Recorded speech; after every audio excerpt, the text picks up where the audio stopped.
اس کے بعد 15واں جو حق ہے وہ یہ ہے کہ بچوں کا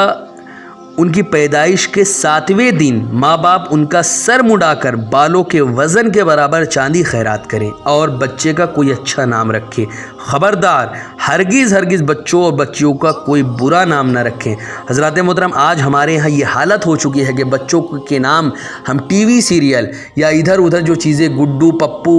اور سونو مونو، یا اگر ہم نے رکھ بھی لیا تو بہت زیادہ اچھا رکھ لیا تو ہم نے اس طرح رکھ لیا کہ جس کے اچھے مطلب ہوتے ہیں، لیکن یہ بھی دینی نام نہیں ہے۔ ہمارے نبی حضور رسول اکرم صلی اللہ علیہ وسلم نے ہمیں جو تعلیم دی ہے، جو ہمیں ترغیب دی ہے، وہ یہ دی ہے کہ ہمیشہ اپنے ناموں کو انبیاء کے نام پر رکھو۔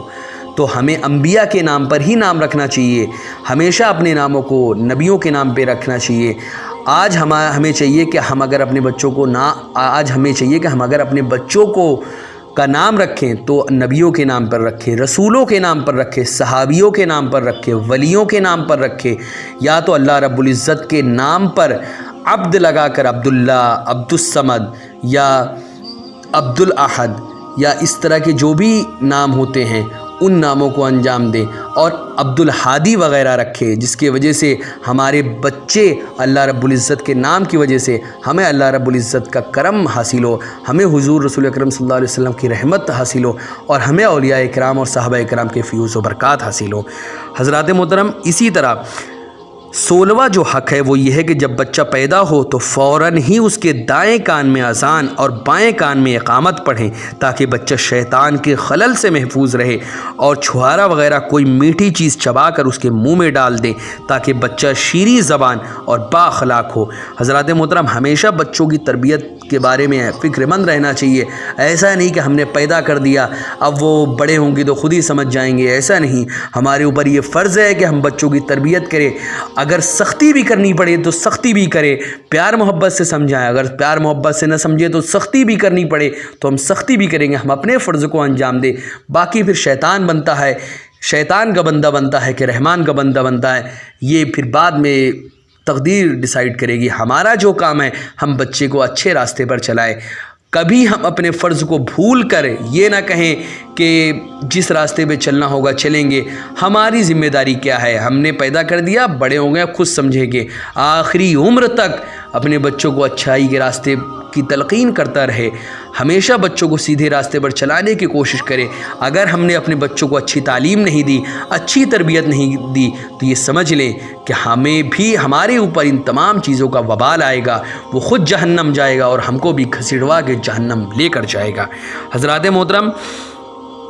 اس کے بعد 17واں جو حق ہے وہ یہ ہے کہ نیا میوہ، نیا پھل پہلے بچوں کو کھلائیں پھر خود کھائیں، کہ بچے بھی تازہ پھل ہیں، نئے پھل کو نیا پھل دینا اچھا ہے۔ یعنی بچوں کو نئی جو بھی چیزیں یا پھل ہوں تو ان کو آہستہ آہستہ ان چیزوں کی عادت ڈلائے، اور ان کو کسی بھی چیزوں سے بالکل دور نہ کر دے کہ بعد میں جب وہ کھائیں تو ان کو وہ چیزیں نقصان دیں۔ تو ہمیشہ تھوڑا کر کے بچوں کو کھلاتے رہیں کہ ان کو ان چیزوں کی عادت پڑی رہے۔ 18واں جو حق ہے وہ یہ ہے کہ چند بچے بچیاں ہوں تو ہر جو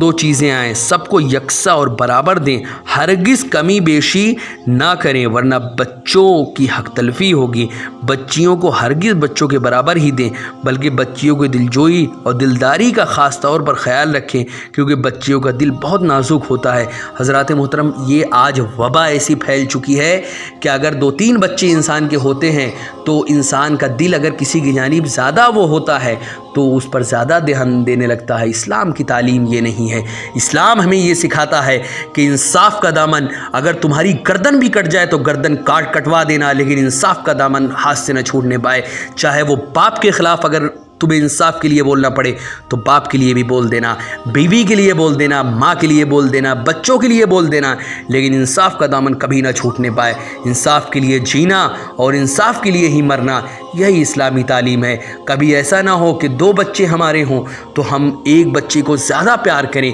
ایک بچے کو جو چیزیں لائیں وہ زیادہ دیں اور دوسرے بچے کو دے ہی نہ، اور دیں تو تھوڑا بہت دیں۔ یہ اسلامی تعلیم نہیں ہے۔ اگرچہ دل پہ ہمارا اختیار نہیں، اگر ہم کسی بچے سے زیادہ محبت کرتے ہیں تو اس پہ ہمارا اختیار نہیں ہے، لیکن ہم 2 نظری نہ کریں۔ اگر ہماری بہویں آئی ہیں تو وہ زیادہ چاہنے والے بچے کی بیوی کے ساتھ ہم زیادہ اچھے سے پیش آئے اور باقی بہویں کے ساتھ ہم خراب رویہ اختیار کریں۔ اسلام کی یہ تعلیم نہیں ہے۔ سارے بچوں کے ساتھ آپ برابر اور اچھا اخلاق کے ساتھ سب سے برابر کے ساتھ سب کو حقوق دے، جو بھی جس کا حق ہے۔ اگر 2-3 بچے ہوں تو جو بھی چیز لائیں برابر سب میں تقسیم کرے، بچیوں کو بھی دے، بچوں کو بھی دے۔ اللہ رب العزت نے سب کا حق برابر دیا ہے، کسی کو یہ نہیں کہ تھوڑا یا کم، زیادہ یا کیسا، سب کو اللہ رب العزت نے حقوق دیے ہیں۔ تو ہم کون ہوتے ہیں کسی کو کم زیادہ یا کسی پر کو بہت زیادہ دینے والے، کسی کو نہ دینے والے؟ ہم کون ہوتے ہیں؟ اللہ رب العزت نے ہمیں انصاف کا حکم دیا، اسی لیے ہمیں انصاف کے ساتھ زندگی گزارنی چاہیے۔ حضرات محترم، 19واں جو حق ہے وہ یہ ہے کہ لڑکیوں کو لباس اور زیور سے آراستہ اور بناؤ سنگار کے ساتھ رکھے تاکہ لوگ رغبت کے ساتھ نکاح کا پیغام دیں۔ ہاں، اس کا خیال رکھے کہ وہ زیورات پہن کر باہر نہ نکلیں کہ چوروں ڈاکوؤں سے جان کا خطرہ ہے۔ بچیوں کو بالا خانوں پر نہ رہنے دے کہ اس میں بے حیائی کا خطرہ ہے۔ حضرات محترم، اس بات کا خیال رکھیں کہ شرم و حیا کا معاملہ ایسا ہو کہ بچوں لڑکیوں کو بہت ہی اچھے کپڑے پہنا کر گھر کے اندر رکھیں، ان کو ہر وقت سجا سنورا رکھیں، لیکن گھر کے اندر ہی رکھیں، ان کو چھتوں پہ نہ جانے دیں کہ چھت پہ جا کر بے شرمی اور بے حیائی اور شیطانی وسوسے جو ہیں، نفس کے جو وسوسے ہیں وہ شیطان دل میں ڈالے گا، اور پھر اپوزٹ سائڈ بھی کسی لڑکے کی دل میں بھی ڈالے گا، اور شیطان اس طرح دونوں میں شیطانیت پیدا کرے گا، جس کے بعد بہت برے نتائج جس کے سامنے آتے ہیں۔ اس لیے ہمیشہ خیال رکھیں کہ بچیاں جو ہوں تو زیادہ محتاط رہنے کی ضرورت ہے کہ بچیوں کو انسان جلدی بہکا دیتا ہے، تو ان کے اوپر خاص خیال رکھنے کی ضرورت ہے کہ کہیں میری بچی کوئی غلط راستے تو نہیں جا رہی۔ ان تمام باتوں کا خیال رکھیں اور اپنے گھر میں آنے والے ہر انسان کی جانچ پڑتال کرے کہ کون کس نیت سے آ رہا ہے، کون کیوں آ رہا ہے، اور اپنے گھر کا ایک اس طرح جہاں تک ہو سکے کہ اتنا مینٹین اپنے گھر کا ماحول رکھے کہ جو باہری آئیں وہ ایک حد تک رہیں کہ گھر کی عورتوں سے زیادہ گھلے ملے نہ، تاکہ گھر کا ماحول شریعت کے مطابق رہے اور شیطانیت میں وہ چیزیں مکس ہو کر جہنم میں یہ سب جانے کے سبب نہ بنے۔ حضرات محترم، آخری جو حق ہے بیٹے کا ماں باپ پر وہ یہ ہے کہ حتی الامکان 12 برس کی عمر میں بچوں کی شادی کر دیں۔ یہ پہلے کے زمانے میں یہ چیزیں تھیں، آج کے زمانے میں یہ چیزیں ہیں کہ ہر انسان یہ کوشش کرے، ہر انسان چاہے وہ کوئی بھی ہو، کہ پریزنٹ ٹائم میں جو شریعت کا معاملہ ہے وہ یہ ہے کہ کم سے کم،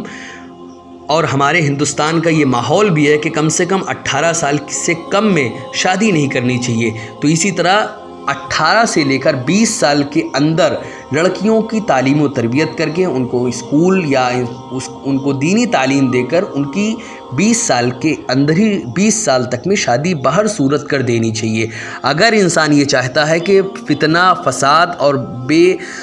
شیطانیت نہ پھیلے تو ہر صورت میں یہی کام کرے، اور اگر لڑکا ہے تو 22 سے لے کر 25 سال کی عمر تک ہر صورت میں شادی اپنے لڑکے کی کر دے، اتنے ہی سالوں میں اس کی تعلیم و تربیت کرے اور اس کو ہر معاملات میں اچھی طریقے سے تربیت کرے، دینی تعلیم دے، دنیاوی تعلیم دے، اور اسی کے اندر اپنے لڑکے کی بھی شادی کر دے۔ اور یہی عمر ہمارے آقا صلی اللہ علیہ وسلم کی بھی یہ شادی کی ہے، جیسا کہ حضور رسول اکرم صلی اللہ علیہ وسلم کی جو شادی ہوئی تھی وہ 25 سال کی عمر میں ہو گئی تھی۔ اسی طرح ہمیں چاہیے کہ ہم اپنے لڑکوں کی شادی جو ہے وہ 25 سال کی عمر میں بہر صورت کر دے، کیونکہ یہی سنت بھی ہے۔ مگر خبردار، ہرگز کسی بد دین یا بد مذہب، رافضی، خارجی، وہابی، غیر مقلد وغیرہ کے یہاں لڑکوں یا لڑکیوں کی شادی نہ کریں، ورنہ اولاد کی بہت بڑی حق تلفی ہوگی اور ماں باپ کے سروں پر بہت بڑے بڑے گناہ کا بوجھ ہوگا اور وہ عذاب جہنم کے حقدار ہوں گے۔ اسی طرح فاسقوں، فاجروں، شرابیوں، بدکاروں، حرام کہ کمائی کھانے والوں، سود خوروں اور ناجائز کام دھندا کرنے والوں کے یہاں بھی، 2 نمبر کے دھندا کرنے والوں کے یہاں بھی لڑکوں اور لڑکیوں کی شادیاں ہرگز نہ کریں، اور رشتہ تلاش کرنے میں سب سے پہلے اور سب سے زیادہ مذہب اہل سنت اور دیندار ہونے کا خاص طور پر دھیان رکھیں۔ حضرات محترم، آج جو چیزیں سب سے پہلی چیزیں دیکھی جاتی ہیں کسی لڑکے میں، وہ یہ دیکھی جاتی ہے کہ لڑکا کتنا کماتا ہے، لڑکا کیا کیا اس کے پراپرٹی ہے، کتنا اس کا بینک بیلنس ہے، یہ دیکھا جاتا ہے، جبکہ شریعت نے ہمیں حکم دیا کہ لڑکے کے اندر جو ہے وہ سب سے پہلی چیز جو دیکھی جائے وہ لڑکے کا دیندار ہونا دیکھا جائے، لڑکے کے اندر پھر علم ہونا دیکھا جائے کہ اس کے اندر علم کتنا ہے۔ اگر اس کے اندر دیندار نہ ہو لڑکا، یا اس کے اندر علم نہ ہو، دینی تعلیم سے عاری ہو، جاہل ہو، اور ایک بات اور سمجھ لیں، اگرچہ لڑکا ڈاکٹر یا انجینئر بن جائے، اگر دینی تعلیم اس کے پاس نہیں ہے تو حقیقت میں وہ جاہل ہے۔ اگرچہ وہ جتنا بھی پڑھا لکھا ڈاکٹر بن جائے، لیکن اگر اس کے اندر دینی تعلیم نہیں ہے تو وہ 1 نمبر کا جاہل ہے، جتنا ہی زیادہ نہیں رہے گی اتنا ہی بڑا وہ جاہل کہلائے گا۔ اسی لیے ہم کو چاہیے کہ ہم اپنے بچوں کو سب سے پہلے دینی تعلیم دیں، یا دنیاوی تعلیم کے ساتھ ساتھ دینی تعلیم بھی دیں، تاکہ دونوں جہانوں میں اپنے بچوں کی اچھی تربیت کر کے ہم بچوں کے سارے حقوق کو ادا کریں، اور دونوں جہانوں میں اللہ رب العزت ہمیں اس کا اجر دے۔ اللہ رب العزت سے دعا ہے کہ ہمیں اپنے بچوں کے سارے حقوق بطریق احسن ادا کرنے کی توفیق عطا فرمائے، اور اللہ رب العزت ہم سے راضی ہو جائے، ہم اس کے سارے حقوق ادا کریں، جو بھی اللہ رب العزت کے حقوق ہو، جو بھی اس کے بندے کے حقوق ہو، تاکہ اللہ رب العزت ہم سے خوش ہو جائے، ہم سے راضی ہو جائے، اور یہ سارے امور کو ہم اللہ رب العزت کی رضا کے لیے ہی کرنے کی اللہ ہمیں توفیق عطا فرمائے۔ آمین آمین یا رب العالمین۔ مولا تعالیٰ سے دعا ہے کہ اللہ رب العزت ہمیں ان تمام چیزوں پر بطریق احسن عمل کرنے کی توفیق عطا فرمائے۔ حضرات محترم، تو یہ چند باتیں تھیں جو ہمیں بچوں کے جو حقوق ہے والدین پر، ماں باپ پر، وہ باتیں ہم نے سیکھیں، جس کا پہلا پارٹ بھی آپ دیکھ سکتے ہیں، محمدی چینل جو ہمارا یہ ہے اسی میں جا کر آپ دیکھ سکتے ہیں، اور یہ دوسرا پارٹ ہے جس میں ہم نے یہ ساری باتیں جانی کہ آخر بچوں کے جو حقوق ہوتے ہیں ماں باپ پر، وہ آخر کیا کیا ہیں۔ مولا تعالیٰ سے دعا کہ ہمیں ان تمام حقوق کو ادا کرنے کی توفیق عطا فرمائے۔ السلام علیکم ورحمۃ اللہ وبرکاتہ۔